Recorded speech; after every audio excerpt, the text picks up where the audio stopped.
Montha புயலின் எதிரொலியால் ஏனாம் பகுதியில் பலத்த சூறைக்காற்றுடன் கனமழை பெய்து வருகிறது. புதுச்சேரியின் ஏனாம் பகுதியில் பலத்த சூறைக்காற்றுடன் கனமழை பெய்து வரக்கூடிய அந்த அண்மை செய்தியை பார்த்து வருகிறோம்.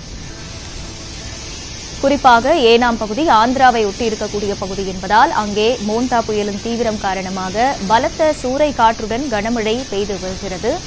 அந்த காட்சிகளையும் நாம் நேரலையில் பார்த்து வருகிறோம்.